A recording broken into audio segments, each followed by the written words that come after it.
Wala okay. Pero matagal bago siya. Hindi ba ako yung nag 3-month rule? Di ba? Ako na lang. Okay. Rocky ba? Rocky? Yes, Rocky. Okay, Rocky From TV series Grace and Bits of Rocks. So may question pa ako kay Miss Maha at kay Miss Angel. Nakanayin ko kay Miss Angel. Miss Angel, sa One More Try, di ba ikaw yung iniinuman ng asawa? Tapos dito, ikaw yung inagawa ng asawa. So, in real life and in front of the camera, ano yung mas mahirap at mas mahirap kang panan? Yung maagawan ka ng asawa, ikaw yung...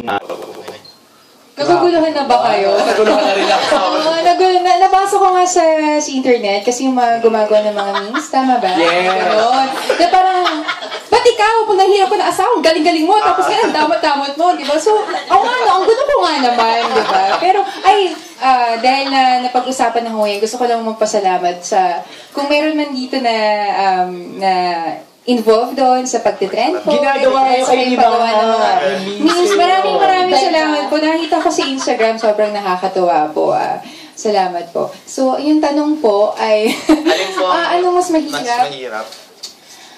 Nung nag-One More Try kasi ako, sabi ko, kalokohan to. Kalokohan to. Hindi ko kayang i-arte to. Kami dalawa ni Zanjo, tag team kami doon sa, hindi po pwede to, hindi rin papayag yung lalaki na, boyfriend mo, ipahiram, di ba? Pero pag nandoon ka kasi sa ganong situation, di ba parang, depende yun eh. Depende yun sa pangangailangan kung anong risk talaga.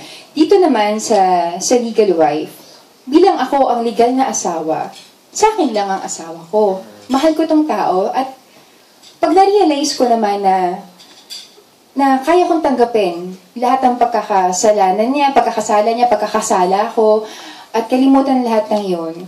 At hindi ko rin kaya mabuhay nang wala siya. Kahit ano pang sabihin ng lahat ng tao, papakinggan ko pa rin naman ang puso ko. Kahit sabihin nilang tanga ko, sabihin nila na nagpapakamartir ka, pero at the end of the day, kasi ikaw yung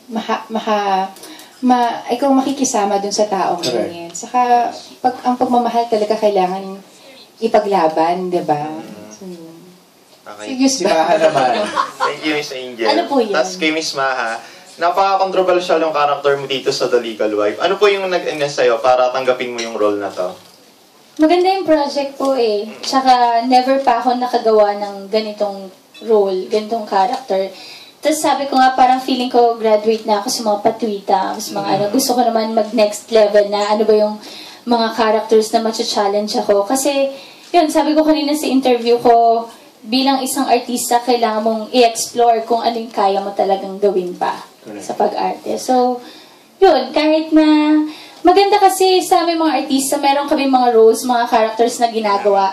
At dun sa characters namin na yun, may mga natututunan kami. So, iyon.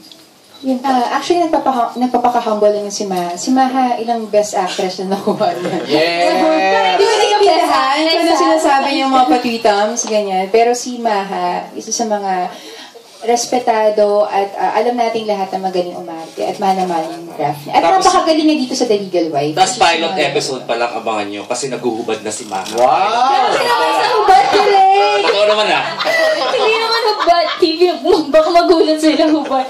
Pero nakikipaglaplapan na siya. Grabe naman! The word, direct! Totoo, anong word doon? Kwento yung Pwede bang kiss lang muna? Gusto ko talaga kwento yung first scene na Wag na nga. Pero grabe Abangan nila. grabe ang casting niya dito, ha? Henry, Nico, grabe ang casting ng The Legal Wife. Angel, Maha, JC, Echo, tapos may Christopher De Leon. Pa, sino pa, Ange? Si Rio Locsin ko. Rio Locsin. Joanne Super din yung Joanne Basco.